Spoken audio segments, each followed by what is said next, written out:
did that for 3 years. Was there with Coach McWhorter? Yeah, was there an adjustment period for, you'd played boys basketball, you coached junior high boys. Coaching girls the first time, was there an adjustment for you? Definitely. They're a little more outspoken. It took me some time to adjust. And they really initiated me my first year. Because at that time, we still had like an athletic hour. And Coach McWhorter was an administrator at that time. So he could go do last hour athletics, and I'd go over there, and I was, just fresh, and they kind of they picked on me a little bit. So it took me some time to adjust to the girls' side. But once it started clicking, it was fine. In that regard, how different is Kris Flood at year 25 in terms of dealing with that situation than the one who started? What did you learn over the years? Well, for sure, I felt like girls, once you set set things down, they are more disciplined. You do have to pay more attention to details and fundamentals and things like that. And you hear people say that, but I truly do believe that girls are more apt to really concentrate on that stuff. There's as far as that goes. But I was, and you watched me coach. I was pretty intense at the beginning, but I'm telling you, probably the last 5 or 6 years, I've kind of calmed down quite a bit. If you ask people. I was going to say at the beginning, well, and what's funny is, and having known you for so long and relationships with several of your players, not only from my time of covering them, but then being at Drury for 11 years, I kind of reached out to some of them last night. I won't mention any names.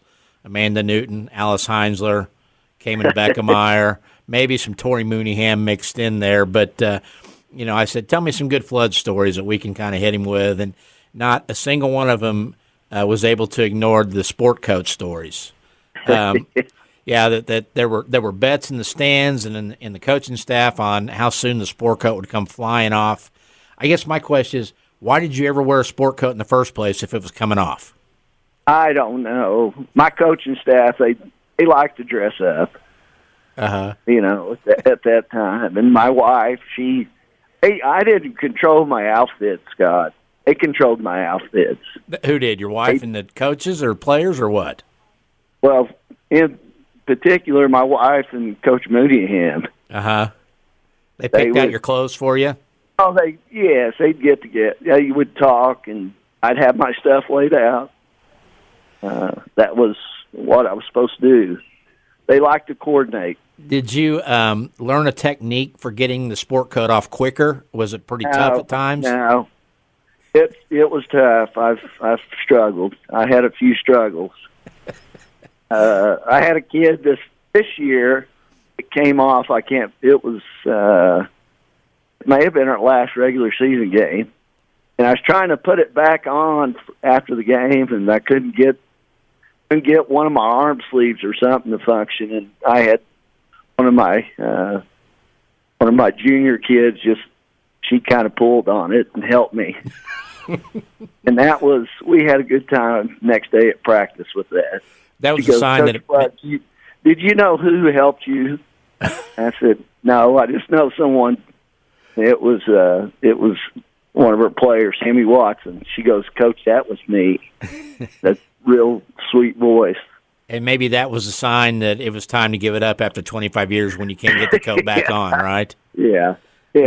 Well, I mentioned I did have to pull it off the last game there against Kickatoo. But part of that reason was because that gym was sweltering hot. It was hot in that gym that night when we played that district championship game. Yeah, I think they're going to rename it the Sauna at Glendale. Its gym's got its own little name there. The Vault at Great Southern Bank Arena, the Sauna at Glendale. Well, I mentioned some players, that I've known through the years, and and reached out to. But, you look at 25 years and over 500 wins, and I think it was, 2 state championships in 04 and 12, and I think I counted up 9 or 10 COC titles and district titles. You did a great job of coaching, but you had some pretty good players along the way too, didn't you? I did. I really did. We've been, honestly, to hold that consistency, you have to have players, and we have been blessed for a long time to have, just never had. I felt like, my theory is if you get back-to-back classes that might struggle a little bit, especially at the large school level, you could run into some trouble, and we just never seemed like we encountered that. As long as you got 2 or 3 kids out of each group, kind of stuck with it. Was really blessed in that part. So yeah, I've had some really nice players, and a lot of them have continued at the next level. You've mentioned a couple there with the Heinzler and Plotner.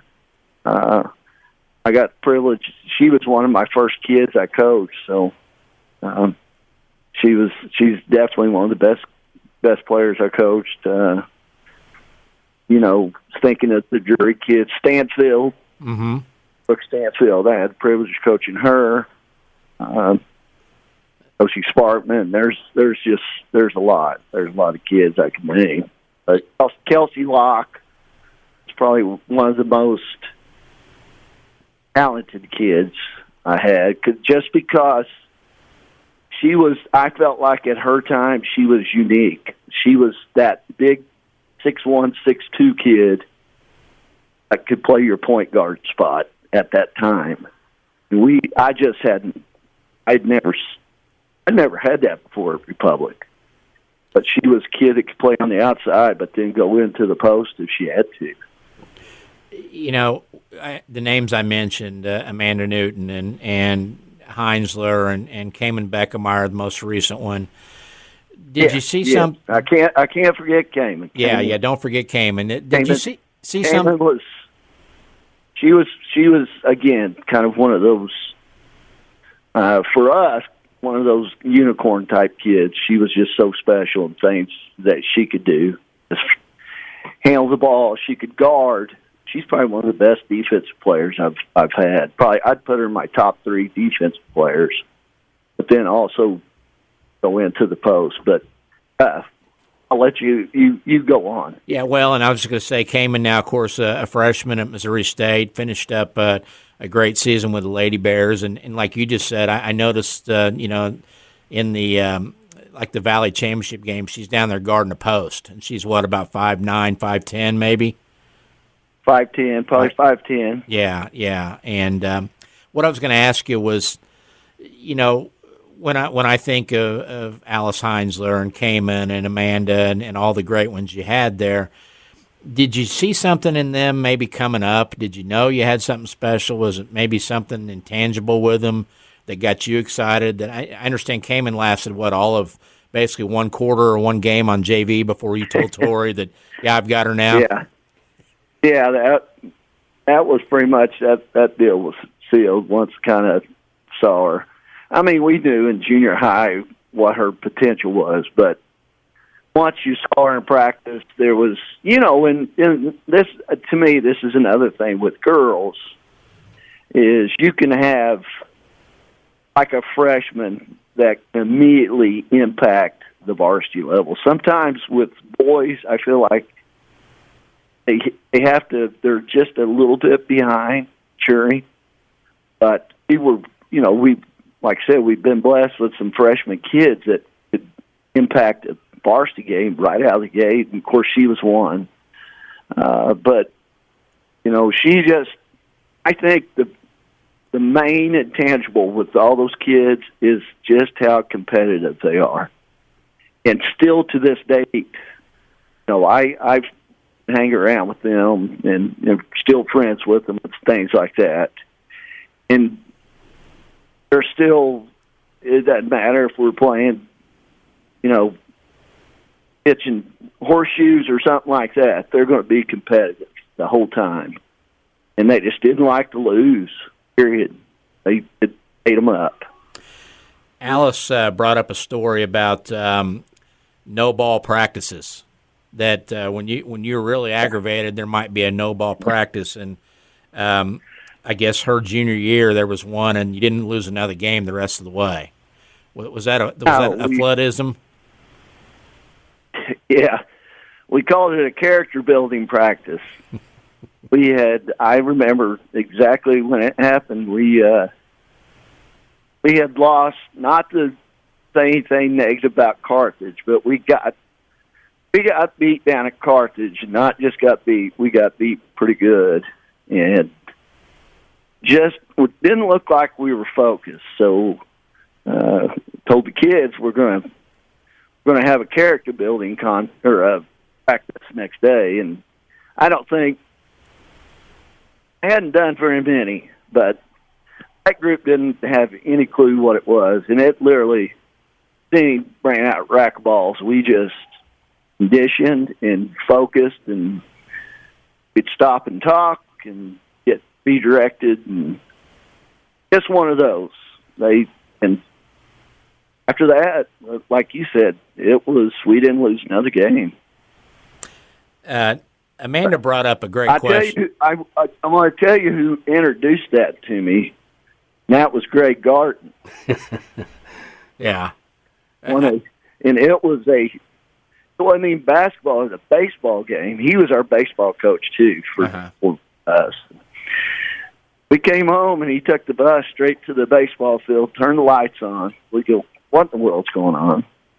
And we went out, and I'm telling you, we were in pole to pole for a long time.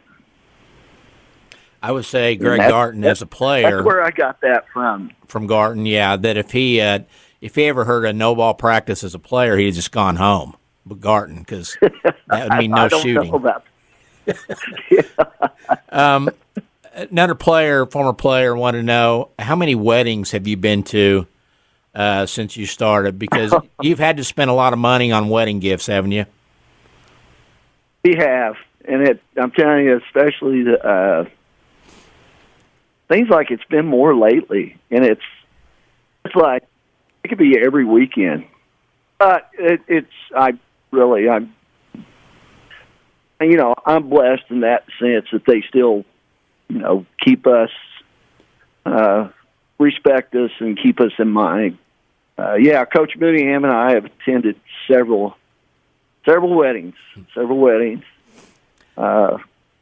starting to have their own kids, and just getting to see them, and it doesn't make you feel old, but it makes you feel, like I said, it makes me feel tremendously blessed to have been part of so many kids' lives. Well, and speaking of blessed, I know you were elated to have Tori Mooneyham at your side for how many of those 25 years as assistant? She's been all 25. All 25, wow. And I look all at 25. Brock Blansett at Nixa. He waited for his chance to replace Jay Osborne there, and got it, and has done fabulous things. And you look at Leslie Hanchey at Kickapoo, what she did as an assistant, all those years biding her time. I know Tori's a candidate to replace you. I think it's a no-brainer. She ought to get her chance. Do you like what she brings to the table? Yes, I mean, if you want a person that is truly black and orange through and through, you can't find a better person. She is Republic, no doubt about it. I mean, of course, going to school here, came back and coached here. There's no doubt in my mind that she is capable. She's ready. She is ready to be a head coach. She probably could have done it several years ago, but I feel like, just my personal opinion, she should be the obvious candidate to take over the program, and hopefully I hope they recognize that and do the right deal, make the right choice. That's just. But like I said, sometimes my opinion, don't necessarily going to come through, but that's what I would do in this scenario. You know, her most valuable role, and she'll admit it, was either trying to calm you down or convince the officials just to keep walking and you'd be okay. How many technicals did she save you from getting, you think, over 25 years? I don't know. It's probably been several. She's a good, I think they have them in football sometimes. They call them the get-back person. Yeah. And they can pull on the coach. She was really good at that, about getting a hold of me and getting me back. I will say that. And it happened several times. I know that. Well, and she also had to go retrieve the sport coat because you weren't going to get your own sport coat, right? No. Yeah. That's she set it back on the chair or whatever. Just do that. What was the shortest time that it ever stayed on? Do you remember? Scott, I can't. Were there any first quarter jacket removals? I don't think. Maybe. I think I could survive first halves. Mm-hmm. It was probably more towards that second half when it, especially if it was an extremely intense game, which we had a tendency to find ourselves in as far as that goes. But ever since they changed, you start seeing these coaches now, and they wear more pretty casual, either coaching gear or, no ties and shirts and stuff. I kind of bought into that. That's what I like. But we get to these important games, and they take over. The two take over, and they say, "No, we're dressing up." So who was your? I go with them. Who was your favorite rivalry? The one that you knew that you had to be on top of your game against that other coach or that other school every time out? Of course, Nick's has become a big rival. I would say my last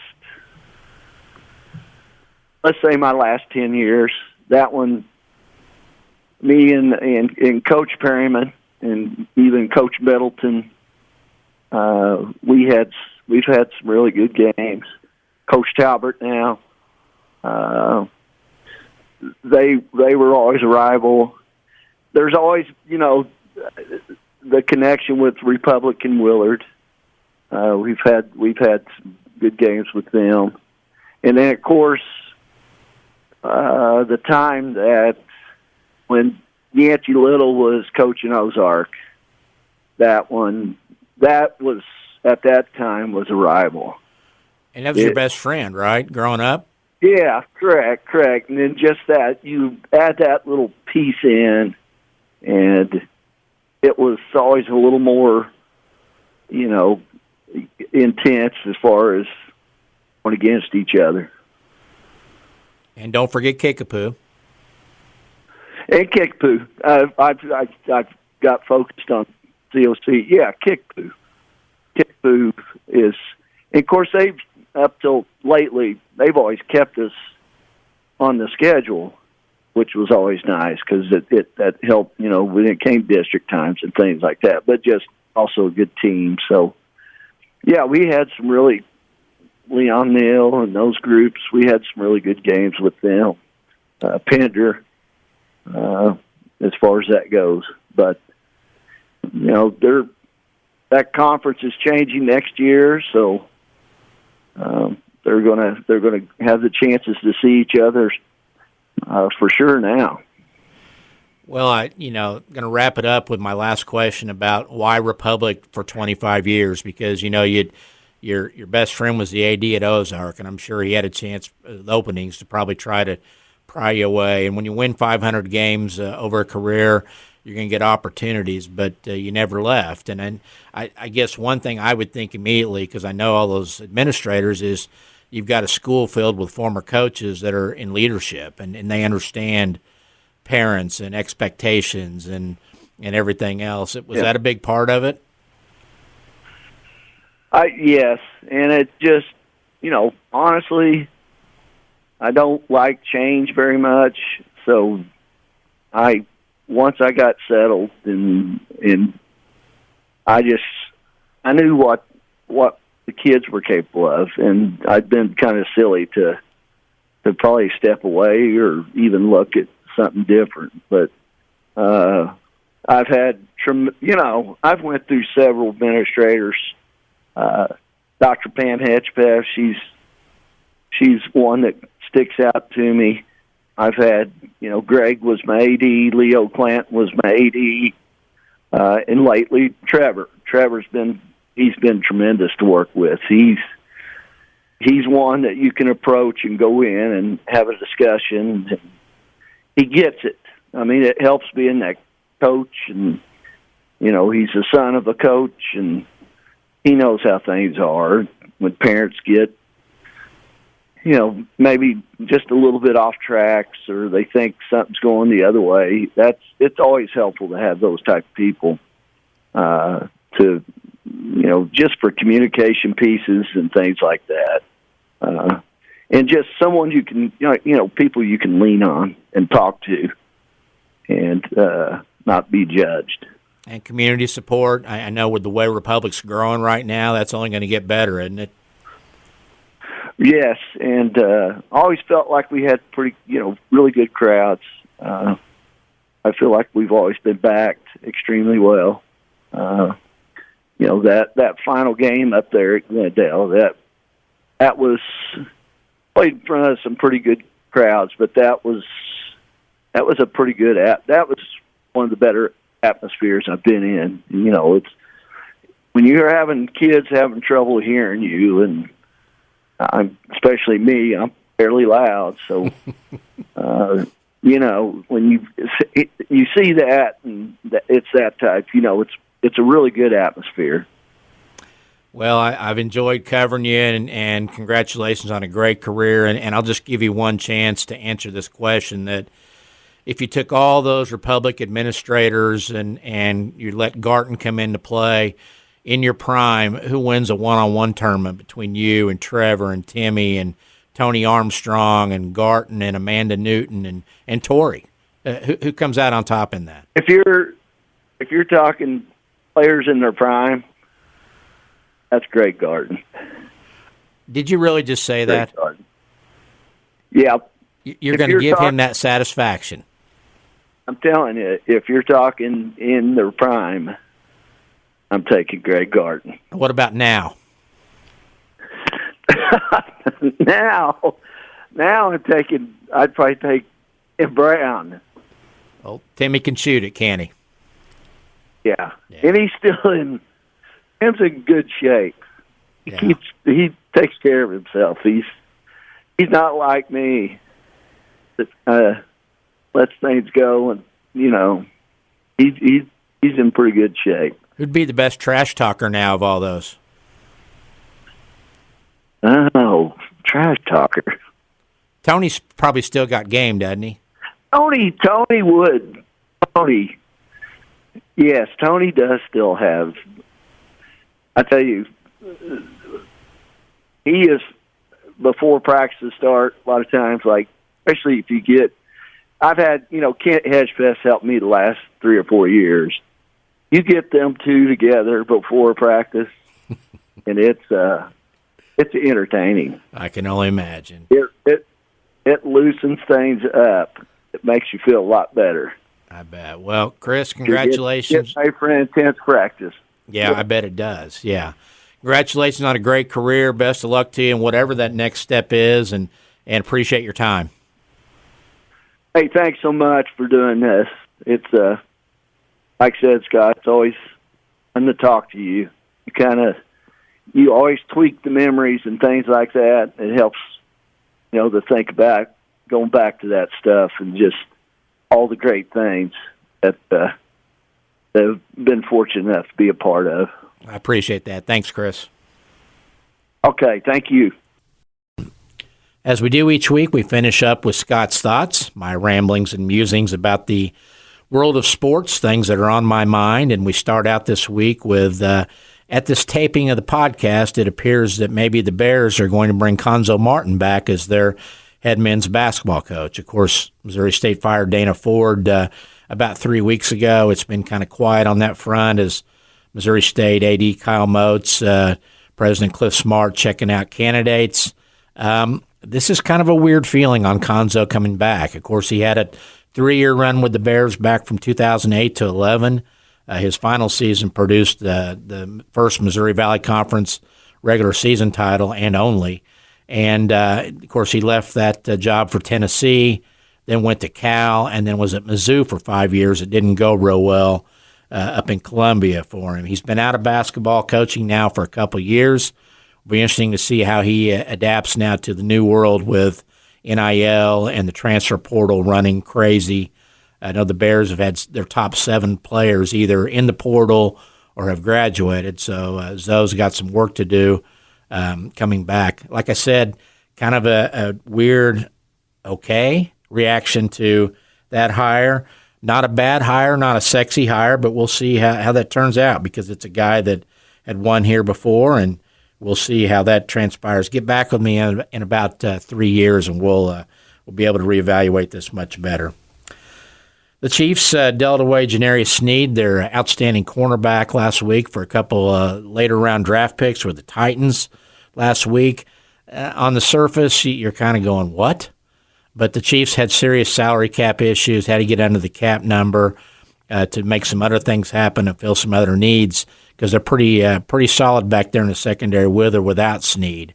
He's 27 years old, which is kind of on the back end of the age thing for cornerbacks. By the time you paid him his money, which was about $20 million or more, and if you sign him up to a multi-year deal, the end of that deal, it's looking like you've got an old guy back there that may not still have the speed that he had to cover before. So just a necessary move for the Chiefs, one that maybe fans don't like, but in the long run, it's one that's going to pay off, and some other guys they'll be able to afford now and to keep. Like Chris Jones, they were able to keep him around too. So finally, congratulations to the Evangel Valor. They finished their first trip to the NAIA Sweet 16 in about 15 years by reaching the Elite 8 over the weekend. Coach Burt Capel, who was a guest on our last podcast, doing a great job with that program.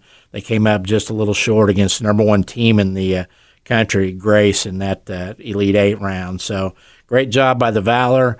Going to be fun to watch how their program continues to rise under Capel with the new Valor Center opening on campus next year as a nice, shiny new toy for Coach Capel to go recruit people with. Thanks again to our sponsor, Fast Break Sports. It's baseball season. That means you ought to have the bug for sports collectibles, whether it's cards or memorabilia. Fast Break Sports is your only place in town to go get that stuff, the largest selection in the Ozarks. Go see them. And once again, thanks for listening. We appreciate you, and we will see you next week here on Around the Ozarks Sports.